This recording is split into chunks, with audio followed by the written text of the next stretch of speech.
Welcome to the Busy Beaver Club, #1 club for getting your mind, your emotion, physical self all back into, even financial. By the way, we're going to have something about financial today. So welcome. We're about to have a great time. Remember to leave us some stuff down below. All right. I've done a lot of stuff in my life, but financial area, I'm not as smart as most people. So I always like to get smarter people than me. And I've known Monica for, I don't know, 3-4 years now, and she's really helped me a lot. And I thought, what better person to help you guys and just see what she knows. And if you've got questions, go ahead and put it down below, and we'll try to get to them. Monica Kaufman, tell us a little story. Tell us about yourself. Who are you? What do you do? Okay, so I am the person that's going to help you get the hell out of your own damn way so that you can actually move from just earning money to building wealth. And what does that mean? Wealth is what pays you. Whether you go to work or whether you don't, wealth is there to pay you. So the idea is to move from where you have to go to work and you need it to pay your bill to where work is optional. So everybody says that, no offense. Okay. And you know me, Right. I'm the consultant that says what you need to hear, not what you want to hear. But here's the problem that I have with what you just said. Most of us don't do it. Right. What the? I mean, we know it's like we know we need to breathe in and out, but for some reason, when it comes to finance, we breathe in and we don't breathe out. We just okay, yeah, we'll take it all in, but we don't, do the things that we need to do. So what can you? I know there's some stuff that you're pretty smart in this area. This is where you're really quite good. But so just as a brief history, or I don't know. You know what? So I'm going to break the rules here. I've known you for a while, and you've got a story that always resonates me every time I hear it, and it's the two families, and the one is the high, and the one is the blue collar. I think you know which one I'm talking about. Yeah. So do you mind just telling that story? Because to me, it sets the tone, and it makes me go, oh, I actually need to listen. They got me to think about it, actually. So when I first started out at Merrill Lynch as a financial advisor, I remember a couple of the old guys came to me and said, read The Millionaire Next Door. And I heard about it. And then I thought, okay, why? And then I found out why, because I got 2 referrals right about the same time. The first one was for a very highly educated doctor who made a tremendous amount of money. This was 20 years ago, and his base salary was over $500,000 a year. Plus he had bonus, and he had 4 children and a beautiful, beautiful wife. Unfortunately, he'd had a stroke in his late 40s. And if it wasn't for the long-term disability insurance payment or insurance policy his firm or practice had made him take out, he and his family would have had a very, very serious problem. The other referral came in because I do something called special needs financial advisory. And that's just a fancy way of saying I help people who have a family member who, through no fault of his or her own, won't be able to support themselves because of disability. And how do you manage to meet other financial goals when you have to provide for this person? So this family came in. The child herself was profoundly disabled. And they were 2 very blue-collar people. They'd never earned more than $50,000-$55,000 each per year separately. They made a commitment from the onset of their marriage that they would live off of one income and invest the other. The only debt they ever carried was their modest house. They paid for their cars in cash. The life insurance for their daughter was fully paid up. The trust agreements were updated every 5 years, and over $3 million in liquid assets rolled over. And that was 20 years ago. So what it did was it proved to me that it's not just about what you earn, but it's what you do with the money and how you manage it. And the Millionaire Next Door model is very real. So after those 2 referrals came in, I bought the book, devoured it again. And every once in a while, it lives on my bookshelf. Every once in a while, I go back over it because it's very, very real. So that's that story, and it's very real, and I keep seeing it over and over and over. So it's interesting. You actually go back to the book that you read 20 plus years ago, and you still get stuff out of it. Mm-hmm. So how does that work as far as learning about being financial literate? Okay, so 80% of us are not, and it's through no fault of our own. I realized my mother had grown up with nothing. She was born in 38. Her parents had very little. They had to divide the food, and her older brother got a double portion of meat, and she got very little. Okay. Her first job was between second and third grade, and that's how she had the money to pay for school clothes and shoes. And so my mother, when she got divorced, all of a sudden the financial fears just went down on her. And if it wasn't for my stepfather, they would have had a problem because she never really acquired a lot of the skills. And I have to admit, the financial advisor she found, who was a friend of hers, and made her feel like she was being well taken care of. There were a lot of things about this woman I absolutely did not like in the things she did. It's not anyone's fault that we're in this situation. The industry says 80% of us are here, and it's been going on for between 4 to 5 generations, depending on how you calculate it. So it's not your fault. The reality is it will be your fault from this day forward if you don't address it. And what I've learned, and the reason why the Millionaire Next Door book keeps resonating with me, and even the updates and the information on the Millionaire Mind, the reason why it resonates with me is that I'm convinced at least 90% of success comes from what goes on back here. And ultimately, we've inherited through our childhood and through the culture and the people we surround ourselves with a view on wealth and money that affects every decision we make with it, whether we're aware of it or not. And that's the piece. You have to deal with the mindset and the mind, and then work on the habits and create systems that reinforce the habits and create relationships that reinforce the habits that'll get you to where you go, as opposed to what you casually acquire throughout your lifetime up until now. That's the challenge. Okay, so you said something, and a lot of my viewers will probably understand it, but some won't. So I like to cover all the bases. When you said it's back here, people, you weren't pointing to your ears. What was that? What was that for? That reptile brain, that ancient reptile brain that we all have. Okay. How does it help and hurt us?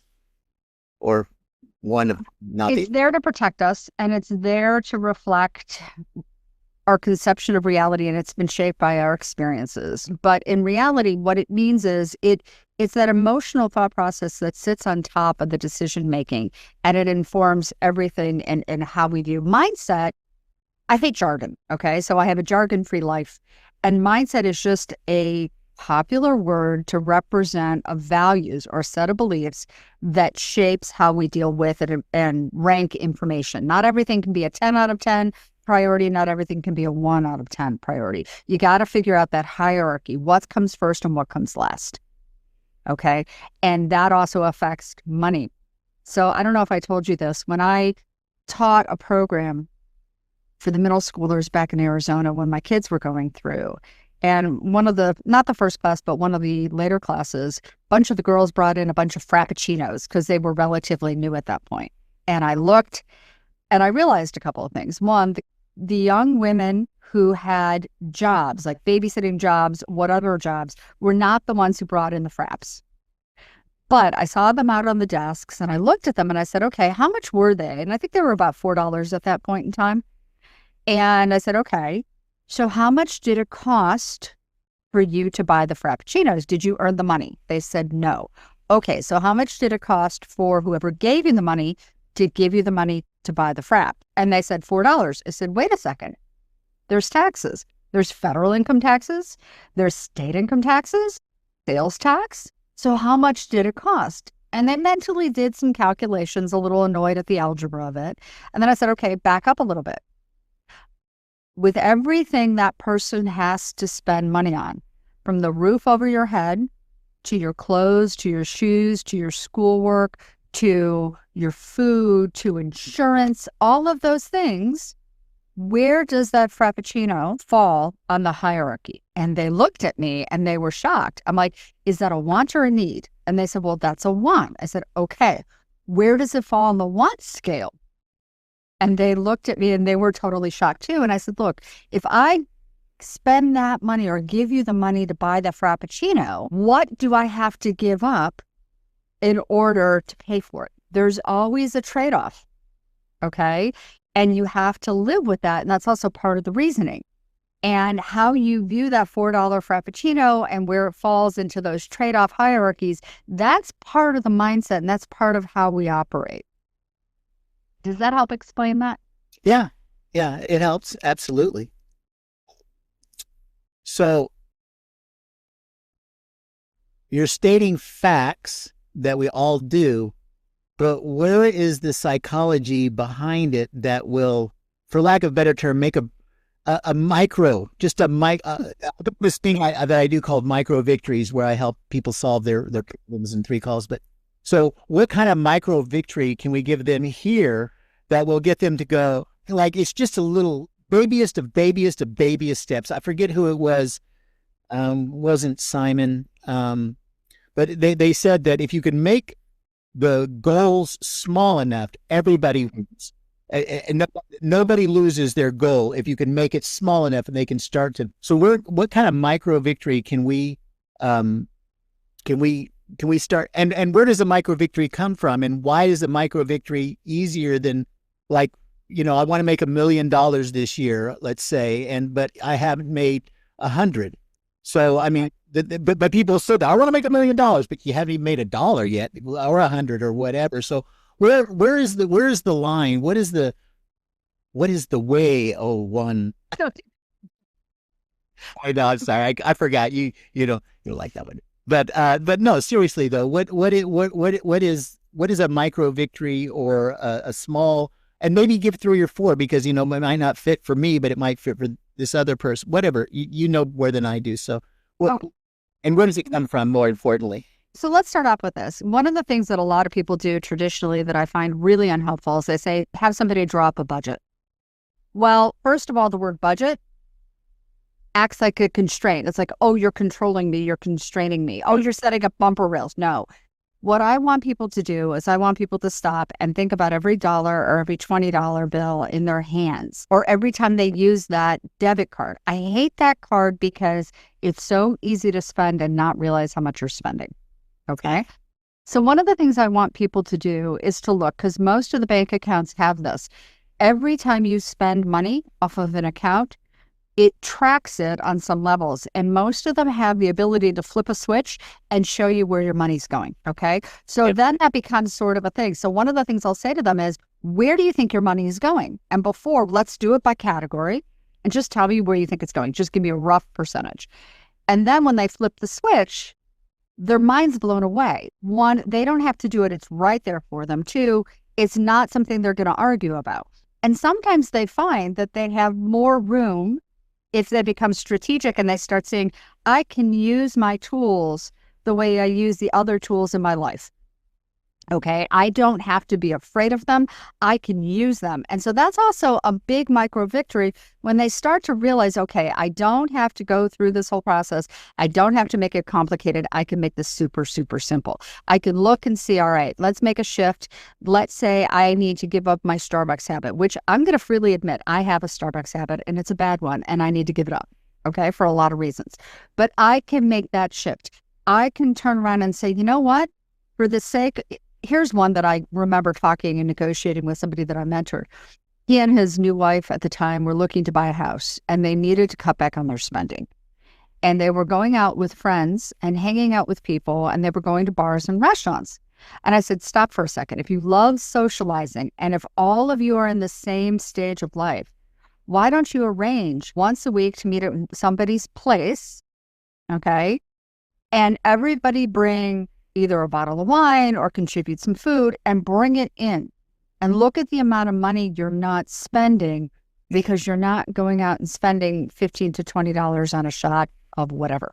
And he looked at me and he did it for 3 months, and he and his wife were stunned at how much money they saved. And it was actually more fun because people felt more comfortable doing it.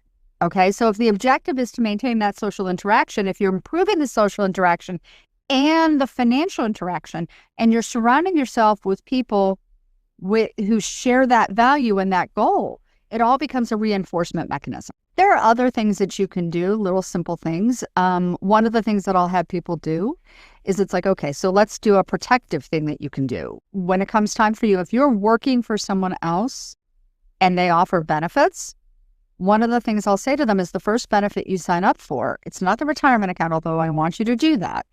I want you to look and see if they offer long-term disability. Why? You're 70%, you run the risk, you have a 70% chance of actually experiencing a disability event through no fault of your own where you're not able to work. How much easier is it for you to sleep if you know that for the cost of one Starbucks drink or maybe one adult beverage per pay period, you've protected yourself on the backside? And I've seen people in their 20s and in their 30s either use the policy or regret not having it, not having signed up. Okay. So all you need to do is to see that once to realize, hey, there's an easy solution. And it's very, very simple. There are small things that you can do along the way. I'm not looking for big changes at first because that's not sustainable. I'm looking for small changes that convince you, hey, I can do this. And then you can actually shift with it. And there's a whole system that I use with people that we build out very, very slowly. And we tie it into their psychology, their future self-vision, that actually helps them to continue going and to build on it.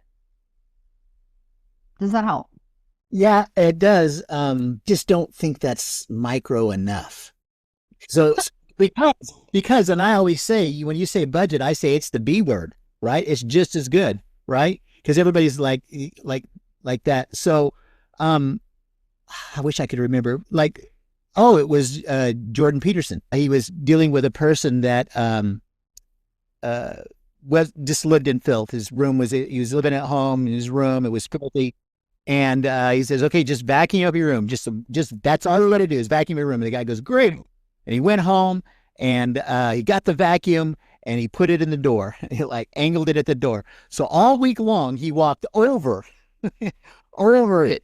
And he had to think about it every time he did it. And didn't vacuum. And he came back and had to tell Jordan, says, okay, it's not small enough, right? And so now we're just going to go look at the sock drawer and just look at the sock drawer. And then the next week it was now which sock are you going to, put together or whatever. But so micro of micro of micro. So as far, and I'll give you one. Okay. I'll give you one. And I had a client do this. He said that at the beginning of his journey, he was overspending. His bills were always late. He had a low credit score. So I had him do two things. Once every morning when he got up, all I wanted him to do was to click on his bank account. What was in the checking account? That was it. Okay. And he did that. And then once a week, I had him look at the credit score. As painful as it was, he just had to look at the credit score. After he looked at the credit score, he could do something fun as a reward for doing something awful. So we have it stacked it. Okay. When you get up, you do your thing, you sit down in front of the laptop, you open it up, you do it, then you get a reward. Great. Then after a few months of looking at it, actually a few weeks, I had him take a whiteboard, a cheap whiteboard, nothing expensive, that had a calendar on it. Like that whiteboard? Like that one, but a little bit bigger because I wanted a calendar. And I wanted him at the end of the month, look forward to the future month and have him write on each day that a bill was due, how much it was, so that he could visualize it. And I also had him set up automatic payment on it so that it would go on those days. And if that meant with my water bill, I have to automatically go in and say, I want you to pay this much. And it does it. And I had a program so that he knew the money was coming out on those days and it was scheduled. And that whiteboard was right outside his bedroom. So every time he walked either in or out of it, he had to see it. Okay. And he had to see what was there. By writing it in, he reinforced that it was going out. By scheduling it, he was there. By looking at the bank account and knowing what was going to go out and when, he knew how much he was going to have and not have. Very quickly, the late payment stopped. Very quickly, the credit score went up. But all of those things are small, little micro victories. Just looking at the bank account every morning reinforced that message. Just looking at that credit report every week reinforced the message. And we had to do the good with the bad. We knew it was hard and it was going to be painful, but it worked. Yeah, I like the fact also that you rewarded, you had a reward system in there So it wasn't all negative. It wasn't like, look at the bank account, look at my credit score. Oh my God. You know, it's like, okay, I did it. I get to reward myself. And, you know, for me, it would be chocolate because my name's Steven. I'm a chocoholic, but My yeah. So, but no, that the rewarding it that increases the chance that you'll do it again. Like if it's painful, you want to shy away from it, and so that makes total sense as far as getting micro victories to continue, which I guess is the real crux of the problem. Is like it's like a New Year's resolution, right? I guess like I'm going to lose 20 pounds, and then usually it lasts 2 or 3 weeks, and then they're not in the gym anymore. But if you were to well, this would be interesting. Tell me what you think about this. If you did make that resolution, let's just say, I don't know how you can transfer it over into financial, but since I'm on this, and you gave yourself, this would be bad, I don't know, but you gave yourself a small treat, like not a full, large chocolate-covered cherry blizzard with 2 scoops of M&Ms and extra cherry sauce. Not that I've ever had that, of course, but you did like a Hershey's Kiss or something every time you went to the gym, something small that says, yay, I did it. I can see that actually maybe in the beginning, but then you change it. You could change that sugar high to a fruit sugar high, let's say, and then you could change that fruit sugar high to carbs sugar high, and then you can change those carb sugar high to protein sugar high, and it might take a whole year. But I mean, if you've got 20, 40, 60 years left, 80 years left, I mean, that's a drop in the bucket, right? So yeah, not so bad. Because I will have guests on here that do health, are big into the health. So, and I am too. But anyway, what do you think about that as far as financial stuff? Well, here's the thing. I want people to come up with their own list of rewards. What motivates you? Okay. Right. So I'm a chocoholic too. But the more I exercise and the more responsible I am with the food I take in, the less sugar I crave. Okay. And the more I sleep, less sugar I crave. So I can now walk the mall and not want to buy a darn thing. Okay. I don't feel the need to buy. I like to be there ever since the pandemic because I like being around people.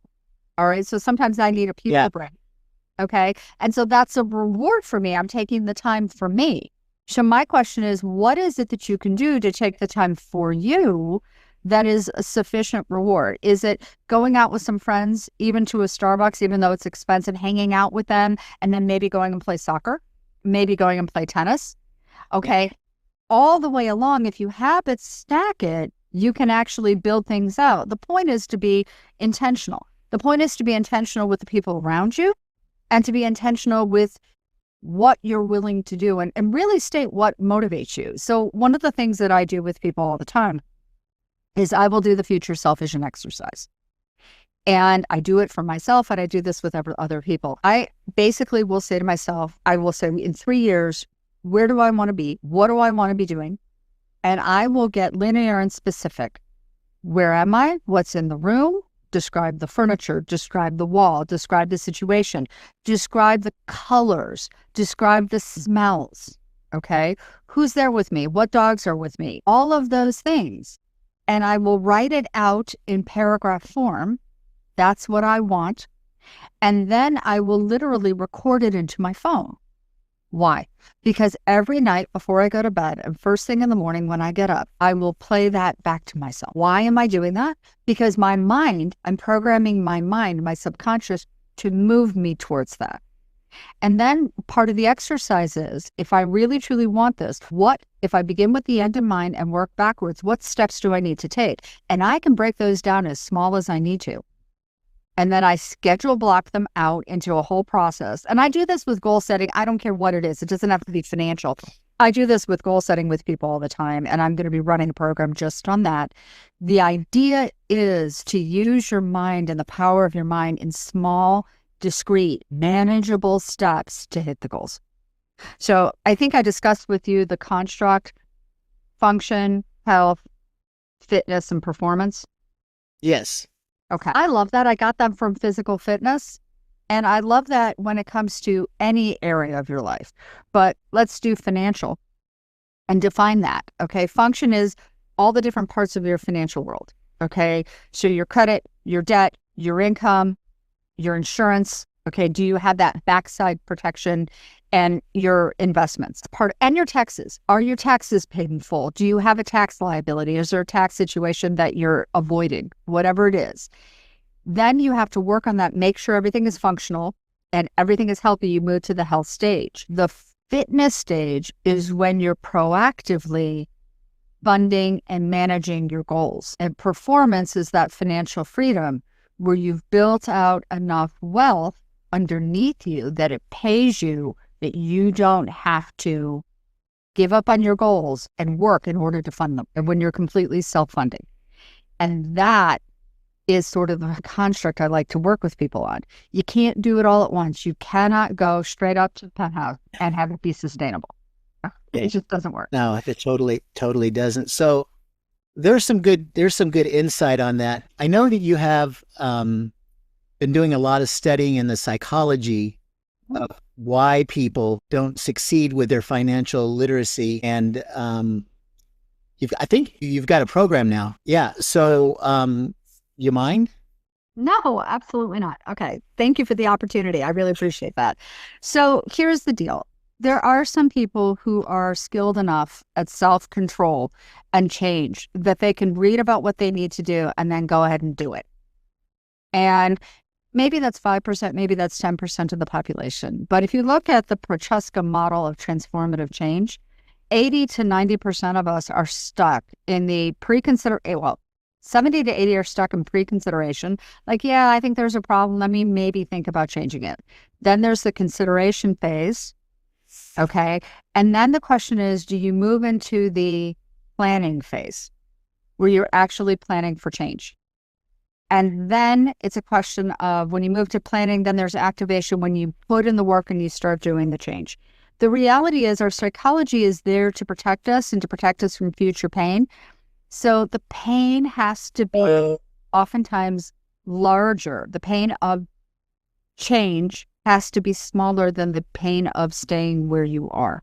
So it usually means somebody has to hit a crisis point that they say, all right, I'm willing to change. The cost of staying where I am is too heavy. It's too high. And so for me, once I have somebody who's saying, okay, I'm at a crisis point, I want to change, I have to change. What am I going to do? So for young people, it's usually I'm graduating from college, I'm having a hard time paying my bills, and I've got massive debt. How am I going to build out my dreams? What am I going to do? And even if you increase your income dramatically, which I want you to do, if you increase your spending, you have that lifestyle creep, you're not going to get there. Yeah. Okay. So, and giving you all the information in the world is not going to actually help most people.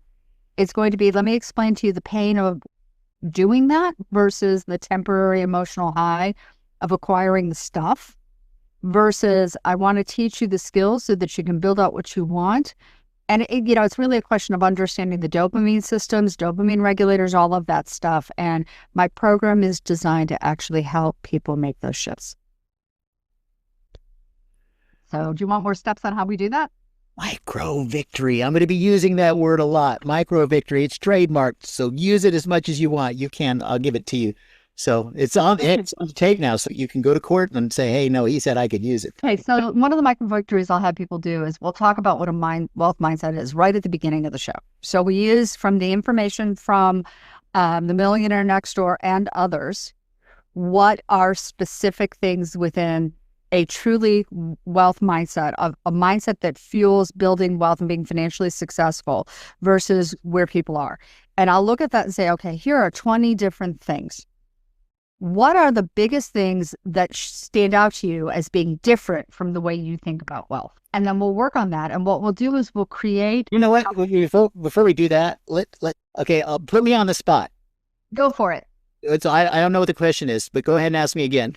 Okay, give me a thing that you think about wealth or what have you learned from the past about wealth and money that you now know wasn't right, that didn't serve you? It didn't. I don't know if this is, I'm going to give you an example. I still do, but my Tai Chi instructor was in Canada. First time I went to Canada, I exchanged the money. and I was paying for it. I didn't feel like I was using money. It didn't seem real to me. I was just handing this thing over. So that was kind of a negative. I really didn't look at money as what it really was, a tool to get better. It was just a thing, that Right. Okay. That's one thing. So what I will do with people is something that actually a college professor did with me. She said, pull a $20 bill out of your pocket, out of your purse, and put a $20 bill on the desk. And she said, tell me everything that you could buy with that $20 bill. Okay. Now, okay. Then she said, imagine what that $20 bill could have bought for you 10 years ago. Yeah. Much bigger. Okay. And then she looked and said, imagine what it's going to be able to buy for you 10 years from now. And that's a really key thing when you think about it, to understand the perils of inflation. It also is the thing to think about when you think about debt, because debt is a future tax on your earnings. It's going to pull it away. It means that even if you earn more, you have to earn more than the debt and earn more than the inflation and your taxes in order to be able to spend the same amount of money. Okay. Okay. So when I look at people and I say, if you're, from that classroom, that first day that I had a young lady say that she wanted to spend $50,000 a year at that point. So that was 15 years ago on college at UC San Diego because she wanted to be a marine biologist. I said, okay, tell me what a marine biologist does. She couldn't tell me. Tell me how much they earn. She couldn't tell me. Tell me who hires them. She didn't know. I said, okay. So how much? She said, but it's going to take me 6 years to get a bachelor's and a master's in marine biology. I said, so it's $300,000 worth of schooling, not counting inflation over time, those 6 years. And she hadn't done the math. And then when I looked at her and I said, okay, so you're going to acquire an education and how are you going to pay for this? And she said, student loans. I said, okay, what's it going to take for you to be able to pay that back? What are you going to have to give up in order to pay that back? And that mental construct is what brought her up short. It's like, look, go after marine biology. I am supportive of you going after your dream, but tell me what you're going to do with it and how you're going to pay for it. And I was shocked, by the way, that the parents didn't object to what I was saying. They were thrilled, but very few of them had the willingness to have these conversations with their own children. Why is that? Well, so here's my financial education from my dad, who I love, but this is my financial education. And I think I was somewhere between first grade and fifth grade. Yeah, I don't know where it was. So I'm old enough to remember it, but I said, Dad, how much do you make? And he goes, you don't need to know how much I make. I pay the bills. That was my financial education. Why? I mean, and my dad was this is my fun joke, but it's real. My dad was in the CIA, an internal auditor, right? So he knew about money. And he was smart about money, but why would he not? Why? And then, this is, many, many years ago, but why is it? Well, the rich seem to, spoil their kids on the value of money and everything, but the poor, we don't. I mean, when I was young, and I just don't understand it. I mean, what is the emotions that are the reasoning or both for, I mean, I didn't do it very much with my kids. I didn't teach them the value of money when they were growing up as much as I should have, or at all. I don't even know if I did or not. So I have to think about that. That'd be enough. So a couple of things. It's embarrassment. It's fear. Oh my God, I'm going to have to admit to what I have and what I don't have. It's, I don't know what I'm looking at. So I don't know if I can actually do this. It's the embarrassment factor is real. I remember having an argument with my mother.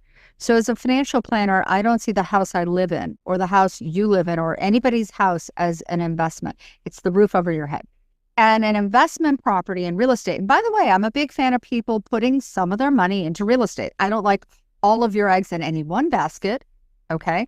But I'm a huge fan of it, huge, for diversification purposes, if you have the skill set to manage it.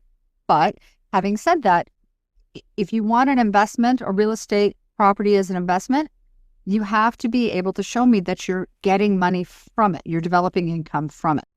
All right. An investment isn't an investment unless you're earning money from it. And I'll capitalize on that because this is, I always hear real estate agents go this, your house is your biggest investment. How much money did you make? Well, I've got 50% of it paid off, but how much money did it put in your bank? What was the cash flow of the house? Well, there's no cash flow, then it's not an investment.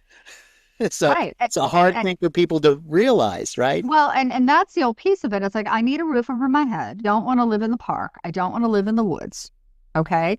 So I need a roof over my head. So this is really a liability because I've got responsibilities for it. Yep. Because I own it. I'm responsible for the taxes. I'm responsible for the upkeep, repairs, all of it. Okay. So it's a liability. Now, here's the other thing. I'll make it simpler. Don't tell me that your Louis Vuitton purse is an investment. Yeah, you're right. It's the same as that. I had to think about that for a second. No, that's an expensive. Yeah, that's an expensive purse. It is a use. It didn't bring me any money in. Here's the thing. It's a tool. It's a tool to carry your stuff. It's a tool because, like, I know some people who are very, very highly compensated people in the public eye, who are very highly paid coaches, whatever. They use their clothing to convey success. But it's still not it's not correct. I understand why they do it, and I get it. But I can tell you that a lot of the people who wind up financially successful are not the ones who go into a Chamber of Commerce meeting and say, I'm super successful and I have a lot of money, so listen to me. Okay? That's not who they are. They're not the ones wearing the very, very, very expensive watch. They're not the ones wearing the $3,000 Louis Vuitton. I've seen them do it, but they don't do it all the time. They don't flaunt it. They don't flash it. Okay. There are times when it's appropriate and there are times when it's not. I'll never forget going to a particular meeting. I won't mention which organization, but there were a bunch of women there. And I swear to God, it looked like the Louis Vuitton monster had vomited out all the fakes on the floor. People were not using real ones, but they were trying to convey that they had money that they didn't have. Whereas people who are truly financially successful use their tools and they're not interested in trying to impress anybody. They don't need to. Right. Okay. They are confident in who they are and in their skin. And there are times when they'll wear the expensive stuff and there are times when they won't. But it's not about impressing other people. Okay. And that's the whole point of this. They use their tools accordingly. And you have to sort of stand back and say, okay, what are you doing with your money? So that right there is a micro victory. That right there resonated with me. Maybe it's just, and you know, it takes time, right? You said some things, it's compounding on me. I'm thinking about this. I'm asking this question, but say that again, just because it needs to be said again. What? That it's the people who have money are the ones who are confident in themselves. They don't have to earn your approval about how much they have, and they frequently don't flaunt it. Okay. If they wear it, they wear it. If they don't, they don't. They're confident in who they are and what they have and their financial success and freedom such that they're not looking for affirmation or for your approval. They just don't. Yeah. Yeah.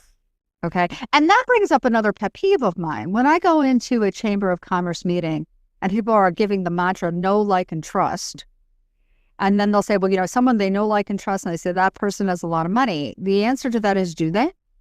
Because I've seen the balance statements of certain people, like that doctor versus that other person. And let me just tell you, the other person was just, he didn't flaunt it at all. By the way, that other person, that couple, they understood the stocks, they understood the bonds, they understood the different ones that they had. They understood each and every one of their investments. Yes, they hired professional advice, but they were equipped to manage the professional advice. Okay, they understood the tools. And if I said something that they had never heard before, they went back and thought about it. And they said, okay, I agree with this, but I'd like more clarification. Or I read this and I read that. Can you help me to understand? There was no hesitation. They proactively managed. It's the second time you said that, and I'm going to put it out there this time. Understood the tools versus understanding money. Is it the same or is it different? Or does one build on the other, or is it the chicken, the egg? Which came first? But so that's I guess my realization when I was in Canada is I all of a sudden understood what this thing was that I was because I didn't think it was real. And now I'm having to this. It would be like turning this in and saying, yeah, give me the pizza. Right. It's like, well, how did I get that? Bitcoin. Right. Okay. So let me give you a construct for that. Okay. In life, large issue, you have three different things. You have what you can physically do and what you know how to do. You have people in your world that you can ask for help, whether you have to pay or you have to trade or they're giving it to you. Okay. And then you have the physical objects that you can use to do things. All right.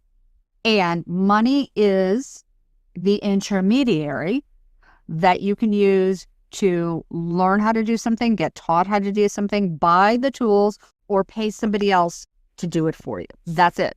So when I look at things like, for example, I look at the financial system. It's a system, and you have to learn how to navigate and manage the system. The money is the tools inside of the system and how you're using it to build out what you want. So, for example, I call it the empowerment system or the ownership system. It's the documentation. It's the medical power of attorney, general power of attorney. Why? Who has the ability and the instruction and the authority to go in and make decisions for me in the event that I'm not able to do it? I would rather have my choice be in there to do it and have this person be able to act on it than have to go in front of a judge, which takes time and money and a limited authority to step forward. Okay. The retirement planning system, KSBs, okay, self-employment programs, all of those things, IRAs, those are systems and they are meant to work together. And you have to learn how to navigate those systems and build out what you want. But the tools are the money inside of those systems. And you just get to decide strategically how to make this work for you that gives you the greatest confidence of getting to what you want for the risk you want to carry. Oh, I like that. The greatest confidence to get what you want. So, yeah. It's all about you and your transformation. This is all about your life. If you're talking to a financial advisor who's positioning himself and marketing him or herself based on the assets they have under management, my response is, this is my money, okay? And it's a privilege to work with me. Okay, as a client, that's what I want clients to think. I want you as a client to think, this isn't your money, this is my money. The advisor needs to understand it's not about them, it's about the client. The transformation the client achieves, the success the client reaches, the goals they surpass, their risk tolerance, their comfort with risk. That's something else. Like, I'll disagree with a psychologist all day long on this. They'll say that your ability to tolerate risk is pretty much etched in by the time you're 6. And my response is, no, that's not true. Every time I talk to a client, every time I talk to a prospect, I'm always asking them what's going on in their lives. What do they feel? What's happening? How are they feeling about different things? Why? Because based on external circumstances, your ability to tolerate risk can change. It can go in either direction. Yeah. And it depends on what you're talking, risk with money, risk with meeting strangers, risk right, working out, changing your workout. Yeah. I mean, if you're telling me, for example, you're injured and you can't work out and you can't work, all of a sudden I'm going to be looking at your money and saying, okay, let's talk about how that affects your feelings about your money and your accounts. Okay. And it's not just because I care about people as people, but it's because as a responsible person working with you, I need to really understand what's going on in your life. Yeah. So there's the micro victory. There's the micro victory challenge. What are you, I like this. I like where I'm going with this. What are you willing to risk so that you can succeed? And it just has to be the idiot. So, and I think the reason I like this is because if you start saying risk, because people are like, oh, risk aversion, I don't like risk. And, we all don't like it to a certain extent. I mean, the bronze medalist or person that gets the bronze medal in the military risks something, and they usually do it because they're scared. They're scared. They're not doing it because they're brave. They're doing it because they know they need to do to save their team, that they're willing to risk that. But all that risk came from little bigger victories getting to smaller and smaller till we go to their childhood. I'll bet you we could. So I think that would be the question. What are we willing to risk that gives us a reward, but isn't so much that it would cause any type of depression? And because depression's a big thing right now, especially with the younger generation. That would be, you could probably talk more on that than I can. So Well, and here's the other thing that I would say to people. It's like, look, anytime you're in the system, whether you want to be or not, okay, every dollar you earn, save, spend, or invest, okay, is an expression and participation in the system. So if you take your money and you put it in a mattress, or you dig a hole, or you just leave it in a bank account, let's talk about the risk of that. Inflation and taxation are going to destroy your ability to buy stuff with it, because as time progresses, that money's going to buy it less and less. okay, so that makes sense, but What is your fear? Okay. So The only way to conquer anxiety and fear is by movement. And I'm not asking for big movement. One little step forward at a time. motion, that's that's in almost all my screensavers and stuff like that. It's every year it's the same 2 words, forward motion. That's all I want. Right. I want them to do a couple of things. I want them to choose themselves. I want them to worry about themselves. I want them to take small forward steps towards their own success. Okay, I want to challenge you on this because there's a big, I don't know if dichotomy is the right word, but there's a viewpoint that we need to have crowds, not rioting crowds, but crowds for movement. And then there's the other side that says you first. Change you first, and then you can change other people. But there's other people that just say, no, I have this idea. Let's get a bunch of people together and let's move forward. With the micro victories, which would be a good word, which would be most economical, I guess, would be the question I would ask on that. What I would ask people to do is to realize that they can't change anybody else. So what they need to do is make the decision to succeed, and then choose very carefully and very specifically, not with cruelty, and it's not being rude. It's saying my dreams are important to me, and therefore I'm going to choose people who support my dreams and surround myself with them. Like that young man that I mentored many years ago, he specifically stayed closely connected to the people who were going after the same aspirations and were willing to make the behavior shifts.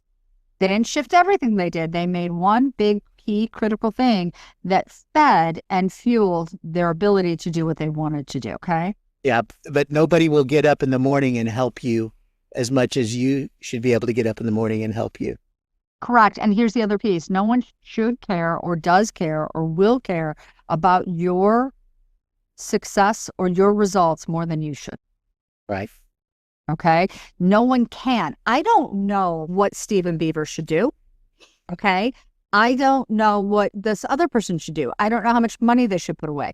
I don't know how much money they need in an emergency fund. They talk about these rules of thumb to make it simple. Yeah. Okay. It's not. A client many years ago who was here from China. Okay. He was in tech, and he already had his return ticket purchased because he knew he wasn't going to be here for very long. And he already had his last month's rent on deposit. So he looked at me and he said, how much do I really need for an emergency fund? I have no debt. I have money already put away. How much do I need for an emergency fund? I can invest everything I earn after my expenses because I know I'm not going to be here and I already have my return ticket. And we settled on a 2 months worth of expenses just in case there were things he needed to do at the end. Okay. He had a fully funded HSA. So even if he had a medical thing happen in the United States, there was money to pay for it. So it's one of those things where you really have to look at yourself and say, who am I? Where am I? What's my condition? And sometimes that's scary, but sometimes that's really, really empowering. Because you realize, wow, I'm in a position where I can make choices. Freedom is really a 4-syllable word freedom is a 2-syllable word for responsibility. When you are free, you are able to choose how you respond. And the reality is you only have choice in the moment. What am I going to do right now? I can't choose and change anything that I chose yesterday. It's gone. And really beyond that, okay, I can say, I want to do this in the future, but all I can do right now is focus on the choices in front of me. So if we break it down into very, very small, manageable steps, and in the program, we break it down in the mindset into very small, manageable steps each day that you can do and that build over time. And the funny thing is, people don't realize that the progress is sort of beneath the surface, but much like physical fitness, there will come a time when you'll see tangible results of. Right. Right. And there's a question that I always like to ask people about physical fitness can you tell me, let's just say I'm 20 pounds overweight. Can you tell me the exact date that I got in shape? You can't, right? It's like, I think I got that from Simon Sinek. I think he was talking about brushing teeth, was when are my teeth healthy, right? You just do it, and maybe you miss a day here or whatever, but you keep doing it. And then all of a sudden, so I guess this is the same thing with your micro victories. When will your micro victories turn into medium size or large ones? Well, you can't, that's a thing Simon talks about is the end game is really we're not playing a finite game. We're playing an infinite game. And I think that's the problem. I think that's where the real problem is we look at money because we make money at a certain amount every month, let's just say. And so that's a finite game. And it's hard for us to realize that finite game can actually be turned into an infinite game. There's some thought processes there on that. Yeah. And it's always about, here's the thing. It has to be about the individual. What motivates you is not necessarily what motivates me. And that's a great thing. When we try to put people into boxes, it doesn't work and people resent it. And truth is, I resent it. Don't put me in a box. Okay. I look at the box as the financial system as it doesn't have to be a hard construct. What I try to do is twist the box into the shape it needs to be to fit the client. Okay. So for example, I'll say to people, tell me what you want in your life. I'll give them permission to dream. Frequently for a lot of people, they've never given themselves permission to dream. Tell me what that looks like. Tell me what that looks like. And I'm constantly doing that. I was doing that with a financial planning client recently. And she and her husband have 6 grandchildren. Very, very successful woman. And she said, well, I have this. Do I have enough money? She used to say to me, you want to talk about being frugal and intentional. She called me up and said, do I have enough money to buy the expensive yogurt? And the answer was, yes, you do. Please go buy the yogurt you want. Okay. And she's like, are you sure? I said, yes. And when we were doing this, she said, I said, what about other goals? I kept doing her planning and we kept adjusting for different risk and different goals. And then I said, what about an education goal for your grandkids? And she said, well, what would that entail? I said, well, it depends on what you want to do. And what she really wants to do is not necessarily pay for all of it because she believes they won't value it if they don't have stake in the game. I agree with that. So what she wanted and what we built into the plan was for her to pay for about 40% of their tuition, not tuition, room, and board. Okay. So we researched the state schools for the state that she lives in and came up with the tuition cost and then escalated it up and then back entered it to make sure that we could actually hit what that number would look like for each one of the grandkids based on their age. And that's part of the planning thing that I do. So that's on the advisory side. I will do pretty advanced stuff, but I want people. Go ahead. So I just want to emphasize, and correct me if I'm wrong, but you ask the questions and you do most of the heavy lifting. Because see, to me, this sounds like, oh my God, this is a lot. I'm going to have to do this or that. But I imagine the questions, and I know they are, at least I think they are fairly simple questions. And maybe you have to do a little bit of deep thought. I mean, it's studying I don't want the crowd to think that this is no, I don't. Victory. This is a little victory, just little victories that. Well, here's the little victory. Most people who are financially successful at some point or another don't realize how successful they've been. And unless they're going to dramatically alter the way they spend their money, I had the largest client I ever had at one point wound up moving and he went down into the sunshine. And when he did that, he bought himself a BMW convertible. And his wife looked at him and said, you don't need that. And so within a few weeks, he traded in the BMW convertible and got something a little bit more modest. Came to visit me in Plano and they wandered around, looked at a Tesla, and his wife walked right out and said, you don't need one of those. Okay. These people have given away more money to charity and you would never know it from the way they dress and the way they act. And the point is, they can afford to buy it. So for me, it's really a question of like, at that point, the client that I was dealing with recently when we were doing this, saying, well, can I afford to subsidize this? Can I afford to? Yes, you can. Let me show you what that looks like. Okay.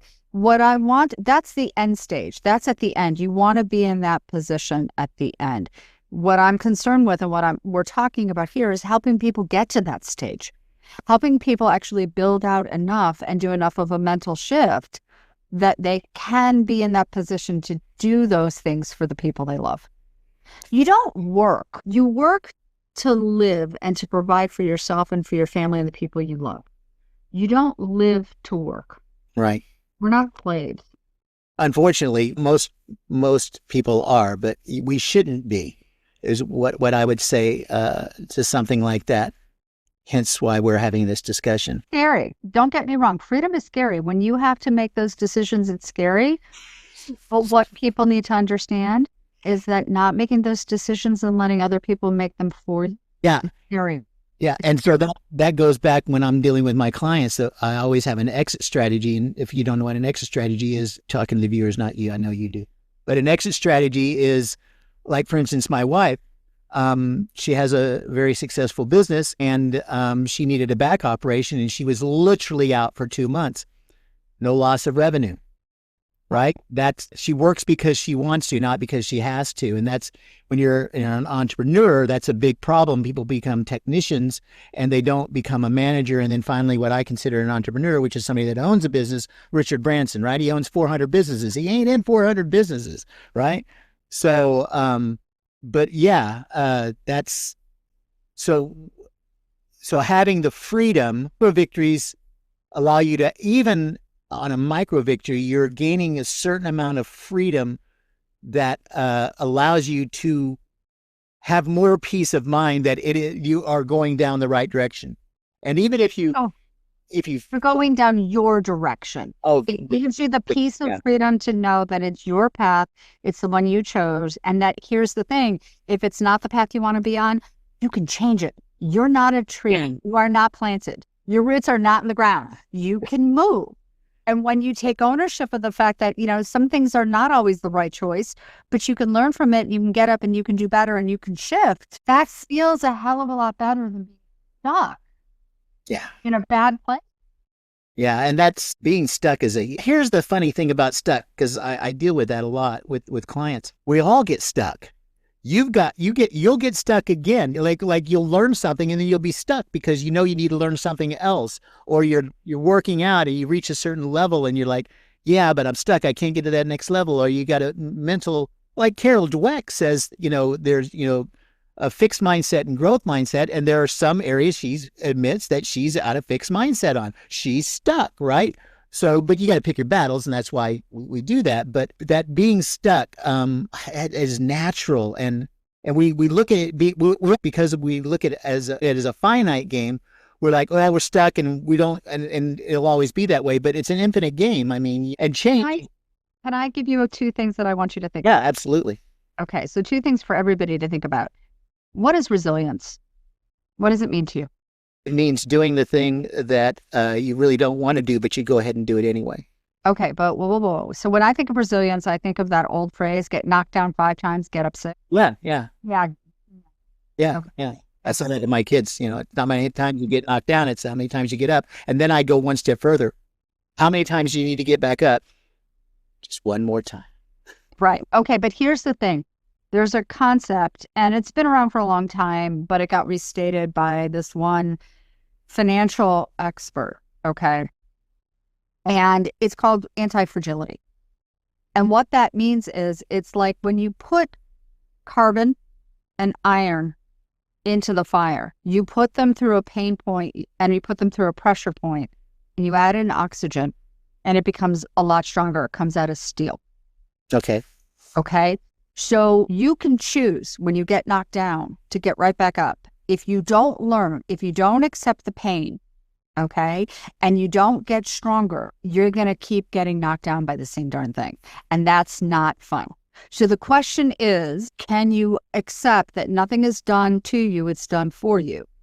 And every time you get knocked down, it's an opportunity to get stronger and better so that you don't get knocked down again. That's the decision point. You can embrace that anti-fragile mindset and say, I'm going to learn from it and do better next time and not run away from it. You almost have to decide to develop the desire to take on the challenge. It's like where you learn how to turn into the fire and accept the challenge point. When you do that, when you take on something difficult, you get knocked down, you get back up, you get stronger and stronger and stronger. That's when you build something called earned dopamine. And that allows you to take on bigger and bigger and bigger challenges. So the example of this is climbing Mount Everest.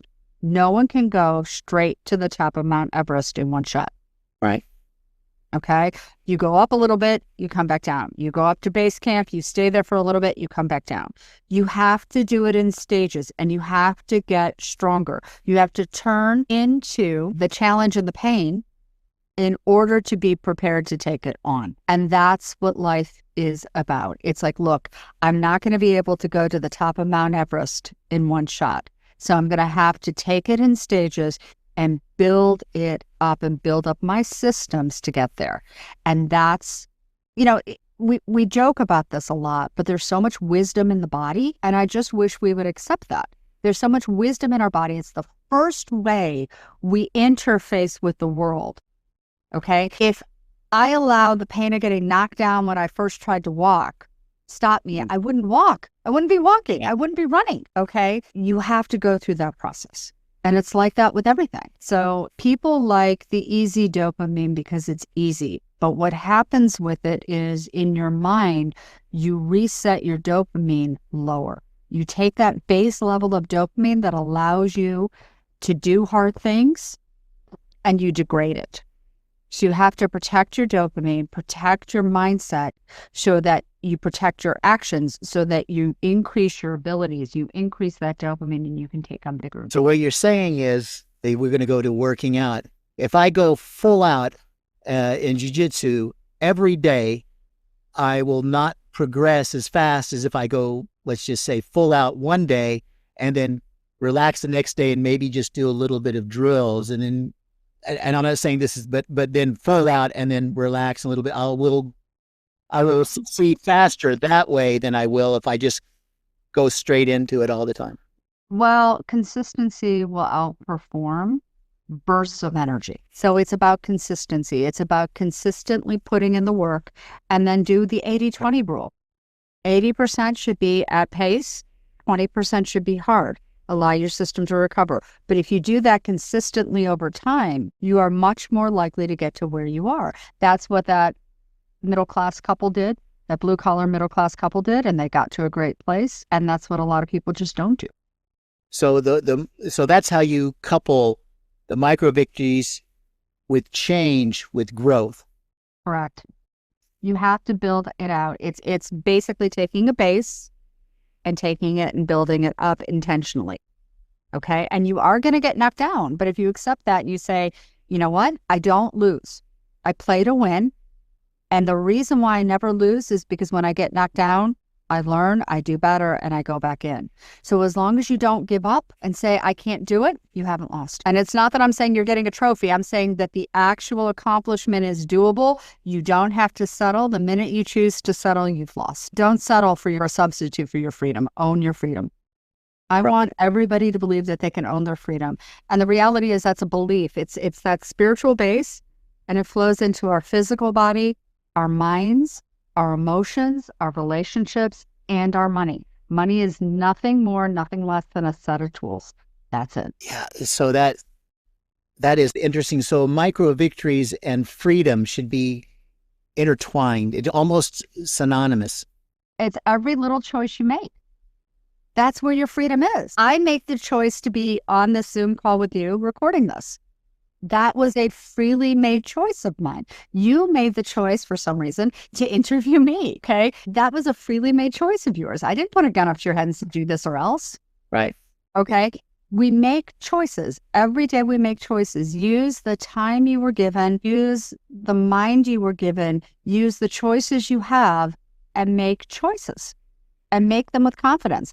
And if you make a mistake, you make a mistake. Learn from it and move on. There's a phrase that when you worry, you're actually worshiping the problem. You're worshiping the false god of the problem. You're investing your energy. Yeah, because you're paying attention to the negative, and that's the neurons are firing, saying, "Let me keep this longing here," and it might even become myosin. And yeah, I can see that. As quantum physics, what you pay attention to happens. So if you keep thinking of the negative, Right. of course, it's going to happen. And then on top of all of that, your mind subconsciously moves you towards it. But the other piece to remember too with this is that if you believe that you can, then you can. Right. Whether you think you can or whether you think you can't, you're probably right. Henry Ford. Yeah, absolutely. 100% all day long. Yeah, I totally believe that too. I've seen it too many times, not just in my life, in other people's lives. I mean, who is Richard Branson? Who is Oprah Winfrey? They're losers. Richard Branson's got he's ADHD, and he's got the seeing thing, the words dyslexia. Oprah Winfrey was told on her first show that she was the worst show person out there and should never, ever be on there again. Michael Jordan kicked off the varsity team. Who are these losers, right? Babe Ruth struck out more times than he hit home runs. I mean, but I was actually thinking about buying it. I didn't get to there in time. I hesitated, which was a mistake. And it was just this picture at the mall, and it was in one of these sports memorabilia stores. And it talked about all the shots Jordan had made. yeah, And also all the shots he hadn't made. yeah, like 9,000 or something. Yeah, and the reality is that he obviously, if he wouldn't have taken the shots overall, Yeah. he wouldn't have made the shots he made. Perfection isn't the goal. It never was. It's progress. So as long as you're moving forward, like perfection is not the goal, progress is. What is excellence? Excellence is a commitment to moving in steady progress towards your goals with honor and integrity. Yeah, so when you're getting a micro victory, that therein lies one of the problems is we don't realize that because a victory, it means an end of an attempt, let's say, but we really should look at that as a continuation. It's not an end. It's just this part it should be seamless. Victory should be seamless. I would think that would be a better maybe. So one of the things that I do in goal setting is I talk about the daily wins, and I talk about the psychological daily wins that tie into the actual daily wins towards the goals. And one of the most valuable things I ever saw was from a weight loss program where they had a 5-year journal. And you start on day 1. It wasn't necessarily January 1st. You could start it at any point in the year. And you track your progress towards goals, and it's literally just a blurb. And the value of doing a 5-year journal like this is that if you stay focused on it, you see the progress that you've done. Each micro victory builds. It's like compound interest. Tiny little bit, day after day, grows and snowballs into something bigger and bigger and bigger. But likewise, so does debt. Okay? So choose your heart. Choose specifically what you want to build. And having a journal like that, even though it's written, can be incredibly powerful. And writing it down, actually physically going through the process of writing it down, can be incredibly. Thank you for this opportunity. This has been enlightening on multiple levels. So, how do people find you? Okay. You can always email me, mkaufman@harmonyam.com. You can also reach me through the websites, www.harmonyam.com or through harmonywealthacademy.com. So I'm always available. I'm always here. And Stephen, quite frankly, you know how to find me. So yeah, if somebody posts on the on Facebook or wherever this lands, if they want to, they can direct message me through there. And I will happily set up a time where we can talk. So I'm on Instagram. I'm on Facebook. I'm also on LinkedIn. I'm available. You can just search under Monica Kaufman, and I'm there. And I'd look forward to talking to you. Right on. So yeah. So what I would like the viewers to do is, of course, subscribe, but more importantly than that, put what your next micro victory is going to be. I think that would be, and it's not just for you. I mean, you never know when somebody goes, wow, I could do that, or wow, I wouldn't do that. But then they go, but that would lead to this idea. So, you never know how you're going to, the butterfly effect, right? So one thing I want to do, and it's the last thing, and this is a value add for people. This is a tip. Psychologically, you want the victory. I want to, whatever it is, whatever that victory is, I want you to create the affirmation. But a power affirmation doesn't say, I will do it. Say, I am doing it. I am strong. I am lean. You do not give yourself or your subconscious room for doubt or room for failure on that. Very, very small. I am this. Okay. Once you do that, and then I want you to literally look yourself in the mirror first thing in the morning and late at night and say it 10 times strong out loud, not to yourself. You know, somebody thinks you're talking to yourself. Who do you care? Okay. What do you care? Okay. I already think I'm crazy. Oh, but you know what? Who cares? But affirmations where people get into trouble because they don't work, it's because they don't structure them appropriately. You cannot leave room for doubt. Right on. And actually, if somebody wants a list of 5 affirmations that'll help them move towards wealth, they can email me and I will happily send them. Awesome. I'll make sure that it's down in the link below, and hopefully we can get it across the screen so that people can just do that. But this has been amazing. I really appreciate you being on the Busy Beaver Club and helping us with getting some financial victories, micro victories. I want to see everybody. Look, here's the thing. I want you to be in charge of your own financial future. I want you to own it. I don't want to leave it. So before you go, I just have one fun question. How do you celebrate a win? Depends. I may scream and dance around the house. Okay. I may call you or somebody else and say, hey, I did this. It depends on the win. If it's a big win, usually I'll take some time alone to really just sit with it. Really just sit with it and absorb it. Okay. Sometimes it's I'm going to go and I'm going to walk around in the sunshine. Sometimes I'm going to take the time off and just absorb, hit it out of the park.